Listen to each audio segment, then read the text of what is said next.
All right, let's get into it. What's poppin', man? What's going on, man? It's been a long time. It's been a long time. Thank y'all for having me. Yes, sir. Yes, sir. We go way back. But of course, it's a new brand, for you guys, and definitely happy to be a part. Happy to be chosen to be the first one, right?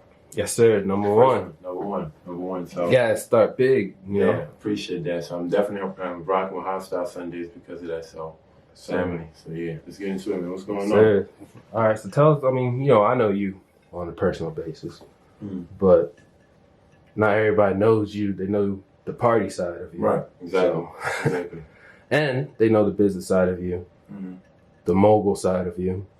So that multiple personalities, different sides of you. So let's talk about who you really are. So before all the partying, before all the working out, because I remember you used to be skinny as hell. The smallest, skinniest guy. Yeah. Tell us, Lo, that just came to Laurel. Who's that guy? Let's learn a little bit about that guy. So that guy, that guy's name is Loic. Right? It's Loic Jacques. That's my name, Loic Jacques. So, that's a kid from Cameroon. That's a kid from Cameroon that came to the U.S. when he was 14, about to be 15. Turned 15 a month into him coming to the U.S. So that's the Loic coming to high school. We're not even gonna go back to the Loic in Cameroon because that's a whole story. A whole other story. 14 probably years. Could be a movie. Yeah, that probably should be a movie, right? Or TV series or something. I know people watch it because it's really crazy. It's really interesting. You actually get to learn a lot about what goes on in Africa. And things of the sort. But so yeah, Loic coming to Laurel. That's I would say a quite vulnerable kid. A very you played soccer, right? Yeah, played soccer. Right. Still play soccer to the day. People don't want to smoke. Okay. But yeah, I just didn't go to school for that. But yeah, you still play soccer, or you? Yeah, I still. Well, are you a FIFA kid? I play from time to time, but when you play soccer, you play soccer just like any sport. But yeah, pretty vulnerable kid. A kid that kind of, I want to say, kind of like used to give too many people benefit of doubt, over and over. He used to get walked over, but kind of because he allowed it though, Right. Yeah. That's kind of who the Loic is. Then you're talking about, like you say, people mostly just know the party guy. Yeah. I don't know. I mean, you met me when we were 18. Yes, sir. So you met me 4 years into me being into Loic being starting getting in the mix, right? Exactly. So we're gonna talk about senior year, Laurel High School. I don't even care about the beginning years. I want to know about your last month there. How'd you get ready to transition from Laurel to step into Coppin? Did you already foresee that you were going to be this person you are today? No. Or did you have a whole nother objective? What was your plan? The thing is, I feel like in life when you're a winner, honestly, you always know you're gonna win. You just don't know how you're gonna win. Right. You don't know how it's gonna happen. You don't know what's gonna happen, but you have faith and you know where you're going. You know you're gonna win. You know you're gonna get to that same level that you want to get to. Right. But yeah, this was like something that I had seen with some people throughout high school, but obviously it's a different ball game. But I had seen some things, and it had been like a thought, but it was only to be cool. Okay. Most people that want to do this want to be cool. Don't actually know about the work that goes behind it. But yeah, but did I see this? No, I didn't see this. No, I didn't see this. What was your major? What did you major in? College. Yeah, marketing. Marketing. Did you didn't get that degree, correct? I did. You did? Yeah. You ended up getting that? Yeah. Oh, good. Yeah. All right. Yeah, for sure. But you went to Coppin. We're not gonna get too deep right now. I'm gonna get into that. But you went to Coppin, Morgan, And if I'm not mistaken, you went to the third PG. school? PG I went Community. to Howard Community College. Howard. I went to those 4 schools. It's crazy, right? It was crazy. So you didn't give up, basically. That's the best. You know, winners can't give up, you know? I said this the other time and say it again. The only way the devil wins is when you give up. That's it. The devil only wins when you give up. If you don't give up, the devil can never win. As long as you keep going, the devil will never win. You know? Right. I want to know about, like, how you really got this business off the ground. Like, before you even thought of it as a business. Okay. Your little hustle, how was it? How'd you get that hustle off the ground to come King Entertainment? So I used to work in high school after my first semester, which I got kicked out of high school. I got kicked out of college my first semester. Right. After my first semester, I started working with one of our friends, Philly, Alex. Okay. I started working with Alex. And Alex used to do this door-to-door job. Okay. So door-to-door sales actually taught me how to sell. A lot of people don't know how to sell. Mm-hmm. You know, there's a certain art as to knowing how to sell. So knowing how to sell, you know, it was a lot of projections that, you know, you gotta have for yourself, you know, and I kind of started realizing, damn, you know, I could do something with this. Right. Because remember, I wasn't going to copping anymore. Like I said, I got kicked out of copping. But you know, we're gonna go into the beginning of the whole copping thing later. But right. I had so much respect at copping that people were going to whatever move I would say to go to. Right. Okay. Remember, I was promoting for Tiff and Q, you know, but I was just like, okay, just promoting for them. But everybody followed me. I was a young wave. So I started realizing I could take these sales and I can put into something and do my own thing because I wasn't even a part of the team anymore. Okay. So I'm like, okay, I could do my own thing and I can get up. What group was that? Supreme Team. Supreme Team? Okay. Supreme Team. Shout out to Supreme Team. Shout out to Tiff and Q. Shout out to Aaron, Austin, you know, Love, you know, the whole squad. Justin, you know, love to them. But yeah, so after that, I kind of was like, oh, you know, I could do this thing. Actually, but I wanted to get a respect to my OG, which was Kitty Q. So I actually called him and asked him, hey, I got this thing I'm trying to do. What do you think I should name it? Mm-hmm. He said King Entertainment. So I'm like, okay. So you actually got your name from Q to Q? Yeah, I actually got my name from Q to Q. Okay. I actually got it from Q to Q. Look, I show a lot of respect to my OGs. Right, okay. You know, shout out to Q to Q. I actually have to get Q one of these hoodies. I literally keep forgetting. Shout out to you, Q. I'm sorry. I will get it to you. And that's your new brand that that you're pushing now. That's my new brand. We could get into that. Get into that. But yeah, so I asked him and he kind of gave it a name and I kind of, you know, just ran with it. And I had, at the time, this is after, mind you, okay, so now I'm working, I've worked at that job for about a semester, right? Mm-hmm. Now next year starting, I'm not in school. Right. I'm not in school. You remember, I'm not in school at that time. So when I'm not in school, I'm like, okay, I'm going to push this thing. I'm going to push it to the best it can be. My parents are mad at me because I'm not in school. They kicked me out the house. I'm living with my older brother now. I'm living with my older brother and his friend. I'm living with my older brother, his room, and he has two roommates. Okay. And, you know, both of them we know from high school. But, you know, they're real cool folks to this day. And, you know, one of my OGs again is Jean. Shout out to Jean. Definitely one of the people that actually really helped me understand what I was getting myself into. Okay. Tell us about your first actual party. Okay. So my first actual party was October 18th, 2013. Okay. So this is my second year. This means, like I said, this that year I'm telling you that I'm not in school coming up. It's supposed to be my sophomore year, but I'm not in school. So this is that second year. And no, oh my God. No. First I did that garage, okay, yeah. I got it. The first one that I did, I just want to count that as my official one because that was just for copping, but yeah. I'm going to just put that out. It was a party that we did in a garage. It was like a real big garage, like was a tattoo shop and they had like a big garage, and I did a party in there. And Cobbin, this is West Baltimore. Yeah, this was Baltimore. Okay.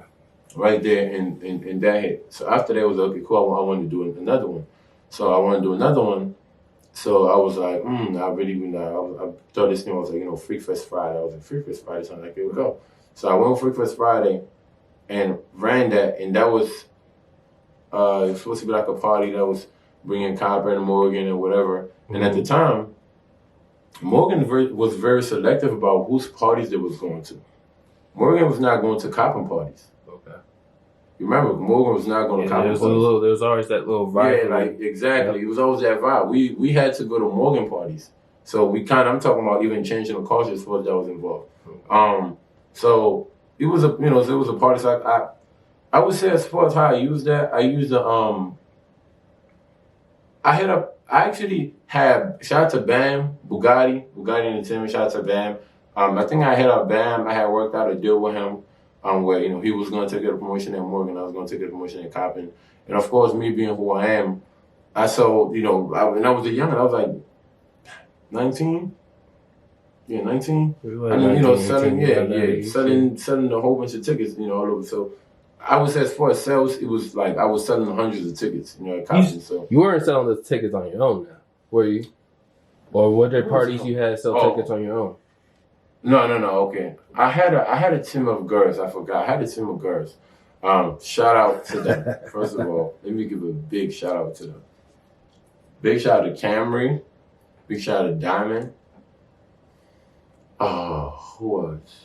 I just want to start with those two. Because when I first started, like Cameron and Diamond used to hold shit down. Like they used to hold shit down. So shout out to them too. They definitely used to help me sell tickets because they also knew a lot of people, still know a lot of people to this day.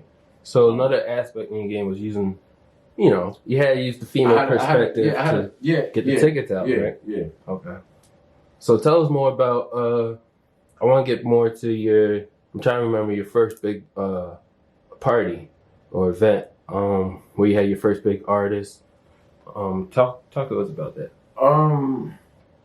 First big one with an artist was Lil Durk in 2014. I remember that. Remember that? Yeah. Yep. You remember that was November 21st. Remember it was my dad's birthday. It was November. Pulled up in that black SUV, right? I remember. Yeah. People don't even know that I done brought Lil Durk in 2014. Lil Durk in 2014. That was dope. That was unique. That was really crazy. He definitely showed us some love. He shows love. I wish back then we had this merch for him to wear, but you live and you learn. But that was dope. That was fine. And we also got to put a lot of Baltimore artists on that night. Lil Moose performed. Okay. Dave was supposed to perform, but they were tripping because of his ID. Okay. So yeah, that's kind of when I kind of just a lot of artists in the city kind of just started. How'd you get those artists? How'd you come to know that I need to get these artists to have this type of event? But how'd you come to also be able to actually have them artists show up? Because a lot of people, fake promoters will have an event, promote, put something. The artist is in a whole other state, city. Okay. No. So how'd you get this done? First of all, the bag always has to be right. Especially if you're talking about artists, the bag always has to be right. And you have to have your contracts right. If the bag is right, money's in, get your contracts in order, and it's business. You have to keep contact. Trying to if I have something booked with you in November, and I booked it, I don't know, say in June, we still talking about it through July, and right. As the months go, we still, so there's no way you're gonna forget me. So the bag gotta be right, and just keep contact. I remember because I remember you had a pool party on. I had a contract with you one time for a party, so I remember that. Yeah. So, of course, we were always about your business. So okay. Yeah. So get more into the local artists. More so the ones you feel like you've helped, like you always reached out to, and they always came through. How did that relationship come forward with whoever? I don't know, like give us like 2-3 examples. I definitely want to say shout out to Big Flock. Okay. Shout out to Big Flock. That's when you say that. I remember I brought Thrax in 2014. 14 or 15. Was it? That's what I'm trying to think. Was it? No, it was 14. It was 14. It was May. It was that big rave. Okay, yeah. May 9th. Yeah, May 9th. May 9th. Yeah, it was 2014. Yeah, May 9th, 2014. So, brought them. When he was with the whole part of the whole Thrax. Brought him to Baltimore. That was dope. We did it again in September. At the I forgot the name of the venue. Malibu. Shout out to Malibu Beach nightclub. We did it at Malibu Beach outside. Dope, crazy. Fly brought a lot of energy. I remember 3-0 Black came at the time. What a Rapper came. Rest in peace, Baby Op. He came. Lord Dude, it was a lot of people that came. It was like Baltimore was just it's a different scene, it's a different market. Right. So but it was good. It's always been love. And then we brought him again right before the pandemic. February 2020. Right. Brought him to Baltimore Paparazzi. So that's been a good relationship, and like I said, they always pull up. Talk about I know there's a party you threw with, was it Big Flock? Out in, I think it's Malibu. Yeah. The open beach. Give us a little info about how that went down. That was actually the last show before he got locked up. I think that was the last show before he got locked up, or like one of the last shows before he got locked up. Because he got locked up like later that year. That was like September, I think 2016. Might have been, September 20, and that happened, later on during that year. Right. But that was dope. Because like I said, I was already linked up. I already had linked up with them, and I was already connected because of their manager at the time. Right. So we made that happen. It was smooth, and they actually came with, like I said, they came with more local artists. They came with more people that actually. So it was and especially at the time, you had What a Rapper that had that hit. 3-0 had some hits going on with the whole leg movement. Right. Flock, of course, was doing his thing. So you had Lil Dude. So that was a real, PG versus Baltimore. People didn't used to really get it going on like that. We really got the culture to really branch out. Like we really got Baltimore to really start something. I'm a fuck with PG. We got PG. So I'm fuck with Baltimore. Like for real. Like and I can see that just throughout the years. They used to always tell us Baltimore people Batmans and Yeah. It's different now. It's different now. So I'm gonna jump a little bit ahead, and I'm gonna go to your. You just came back from ATL Invasion. How was ATL Invasion compared to your old events? I know you had that Freak. What was that? Freak Fest. Little tour that you did before. You had Oh, you're talking about my first Miami tour? Yeah, you had your Miami tour too. You Spring Break Miami. You brought Baltimore down there. Laurel, the whole DMV really. So compare those events for us. Okay. ATL goes crazy, number one. ATL go crazy. So let me not put even through the pandemic, right? Yeah, even through the pandemic. ATL go crazy. Like, don't play with ATL. ATL go crazy. Now, Miami is like ATL on steroids. Like it's always kind of gonna beat that as far as the hype and the people's will behind actually wanting to follow the movement. I want to know what the fuck going on in Miami. Because there's just so many people from so many, even though you got it's crazy. I realize there's a lot of people that actually come from outside the country to come to Spring Break every year. Right. But there are a lot of places that still shut down. I know a lot of people from the UK that actually come down, but they can't even come because of lockdown in the UK. Right. But there's still so much hype about Miami. So Miami kind of something that kind of like has a good hype, but you have to know where to step your foot at. I'm just gonna put it like that. You have to know where you step your foot at. You have to know what you're doing. You have to know somebody, and you have to actually know that you know this person is gonna be, do you good on the business side. So, but besides that, everything was good. Everything was good. I want to say ATL was more so, free will. You kind of could just freestyle it. Kind of could freestyle, and that's what we did. So its innovation was good. It was dope. Freestyled it, and it was great. It was great. I loved it. So, all right, I want to talk about how. So you went from having one artist, one or two. You have a big name artist and local artist, to having just everybody now is just a big name artist. Mm-hmm. So how'd you go? Let me say you worked with from YFN Lucci to Meg Thee Stallion to Meek Mills. Tell us about all that. Man, like I said, honestly, the bag just gotta be right. Different situations require different things. Depending on how you move, depending on what you do, depending on, But you always had a team behind you, like for Meg or for your for any of them, what I always did is I always did collabs.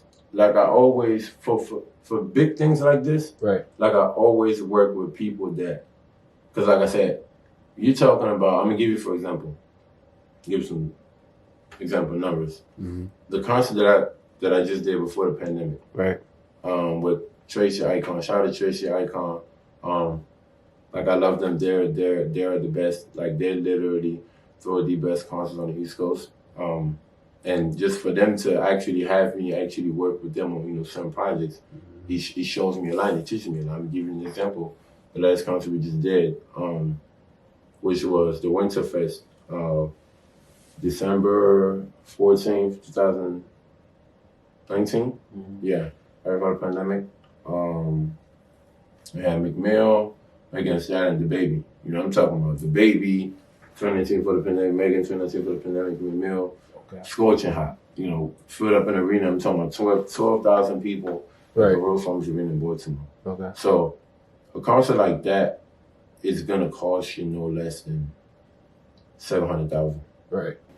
You might have the connections, but you might not have the bag to put up. You might have the bag to put up. You don't have the connections. Right. So you have to kind of like intertwine and get it to work.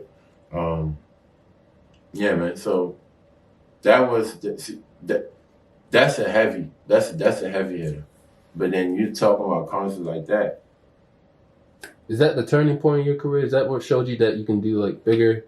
You should be more focused, because it seems like you went from more of the team aspect to more of, and I don't want to say in the way of selfishness, but more of the independent role where you had to focus on yourself. I had to. And like, it seems like throughout that focus, you went from the outside looking in, you went from smaller to bigger venues, and it's not even about the artists, ticket sales, and the proof is behind the money, and the paperwork too.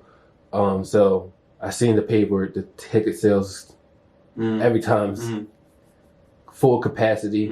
There's even you had an event where the fire marshal tried to. Man, we had so much. The fire marshal try to shut you down or something, I don't want right? to now come at me now because I'm saying this, but I'm gonna say this. The fire marshal in Baltimore has always been a cause of problems for me. I don't want to say lost it because it's not like I've had it and it took it, but I kind of had it because I had people outside my event so many times. Right. I'm talking about $1,000 just outside, and they just wouldn't let them in. And they I heard they had a code red on me. That's what it's called. No, I'm not lying. No, this is real. I had a code red on me. This is back in 2015.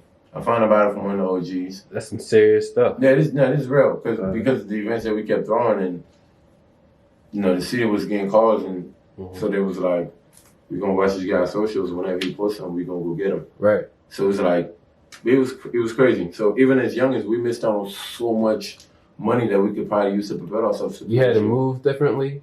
Of course. We definitely had to move differently. Okay. We had to move differently. So, shout out to Baltimore, Fire Marshals. Come at me again, but I just be knowing what's going on. So I want to get a little bit, because I know some of the people you work with that you actually know.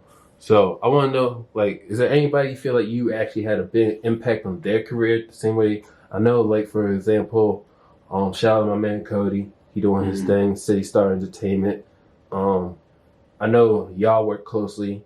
There's been a bunch of people you worked with, and now it seemed like they learned something, and now they're able to take it and grow and do their own thing. Tell us about a couple of them people. And how they impacted you too, you know. I want to say, shout out to Cody for sure. I think Cody's someone who came, when Cody came, Cody was like promoter for me. But even when he was promoter for me, he was always real about his intentions. He used to always tell me he wanted to really take this and, get into music and stuff like that. So we used to talk about a lot of things that he's doing right now. So definitely shout out to Cody, because, he took that, soaked it, and, a lot of people that I felt like, were impacted. So I don't want to really, go and just throw names and things like that. But yeah. I don't know. I want for right to start throwing names and just start saying, hey, impact this person, that person. Yeah. I understand that. But yeah. But I know different people kind of know, okay, what they've learned or, what they've gotten from, the situation or, but, yeah. I mean, there's a couple situations. Mm-hmm. I mean, situations happen when you're in this type of business. Mm-hmm. But I want to talk about, like, not as much as, like, let's talk about, like, when you're working and you work the DC clubs too, right? Mm-hmm. Tell us how'd that go? That's a different venue. Shout out to DJ Kiddo Vibes. DJ Kiddo Vibes actually opened the doors for me to be able to do events in PGDC. And I'm saying PGDC, of course I live in PGDC, but like when I first started doing events in PG, because I was from PG, but I was going to school in Baltimore, so I was doing events in Baltimore. Mm-hmm. So when I kind of started coming back, we okay, cool, we have like winter break, come back home, I do like a party with Kilo, and Kilo kind of already had like a good PG crowd. Right. And my people that already kind of had, were going to school with me, were going to, DJ Kilo Vibes parties. Mm-hmm. So, and then, he kind of started doing things in DC, he kind of knew, okay, cool, I know what my guy's going to produce. So whenever he have an event, he call me, hey, look, I got this deal for you on the table. Mm-hmm. Whenever he would have an event, I'd have money coming in. So shout out to DJ Kilo Vibes for that. Like whenever he always be like, this is what I got on the table for you. Always used to show love to the young guys. Always. What clubs you used to, host and work in DC back then? We did things at so many different clubs. We did things at Bliss. Shout out to Bliss. So many places. Some ballrooms. Shout out to Peace. We did things at Ibiza before it closed down. Love before it closed down. There was another spot. So many spots. If I had a list, I'd probably, sometimes you're just trying to think and you just go blank. Let's get into the gear, You got your little antisocial. Shout out my boy Duty, man. Tell us about that. Duty. Tell us how you get into that. And then tell us what you got going on. Alright. Let me tell y'all the crazy story of how I even got involved with this brand. Shout out to my boy Duty. Duty is one of the guys that has been, like, since we were kids, we all been like hustlers. Like we all been hustling. And I remember seeing Duty on Instagram. This is back in like 2012. He used to move for the Fame. Free Solo. Shout out for the Fame. Shout out to Grim. Shout out to Nino. Shout out to Shaq. Shout out to all of them. That's like people that it's like fame from like back in the day. Right. So Yeah, so he used to promote for For the Fame. So I kind of had, linked up with him or whatever. He used to do a lot of parties and stuff like that. So, I still kept contact with Duty to this day. Me and Duty talking and stuff like that. No, I mean, so before even the brand. Right. So, Duty actually started this brand, Torshir and Mir, by himself about 3 to 4 months before me coming in. Okay. So, this is when Duty's sending, his hoodies out. He's sending his hoodies, and he's like, yo, he's sending DMs like, yo, promote yourself. That's what I love about Duty. It was like me, we're gonna promote the fuck of ourselves. We're gonna promote ourselves until you know it. Until you're just gonna know, if I need this, I'm gonna go to this guy. So Duty's just sending DMs and he's like, yo, yeah, this new hoodie that just came out. Mind you, I don't even know how much it is. I'm looking at him like, I fuck with a Duty grinding. Yo, Duty, pull up on me. Boom, he like, cool, man. In fact, I'm by low, I'm about to be there. 5 minutes, cool, bet. I come outside, I'm like, yo, what you want, a large? Bet. How much is it? 60. Cool, didn't say words, give it to him. So, then I had an event with Big Flop. I had in the video, I had to show the video, and then I had to be a copping at the concert. And of course, we're backstage with Moneybag Yo. I actually have a video I did with Moneybag Yo. Just never released it on my page, but it's on the Toshe page. And I had the hoodie on. Mm-hmm. So I'm like, hey, it's me, rocking with, Woo, and Moneybag Yo's talking about, he like, yeah, check my Woo, and, he promote himself. Right. So I sent that to Duty, I'm like, yo, use that to promote your stuff, I got the hoodie on. He like, yo, man, he's on so hard. He called me like, yo, bro, I want you to be a part of the team. so I'm like, all right, but hold on, I'm gonna hit you, right? I'm thinking about it, I'm like, This is the first offer you ever had? Or like, no. But I already had a clothing line before that I was working with the other guy, Ty. Shout out to Ty. Okay. Remember the crown thing? Oh yeah, I remember the crown thing. Yeah. So this is like, and I kind of wanted to even get back into it. Right. So when he hit me up, I'm thinking about this. I'm like, okay. I'm thinking about it from every side. I'm thinking about it from the business side. I'm thinking about it from the business side. Dude just sold me a hoodie for $60. Right. Okay, we're gonna make some bread. Matter of fact, let me call him back. So he gave me a percentage, and went from and it kind of just went from there. And after that, and then we also put Swag on the team. Shout out to Swagville, and he also came in as a percentage owner. And we kind of just like, as a three of us, we kind of just went crazy with it. It's so much things. There's so many things in store. There's an anti-social sweatsuit coming out, a hoodie suit. Okay. It's gonna look crazy. Top and bottom, got the bear on the back. It's gonna have the bear on the legs. It's gonna look crazy. Shout out to all the young guys all the up and coming young guys, also trying to do their thing. Shout out to Stag. Shout out to Dad. Shout out to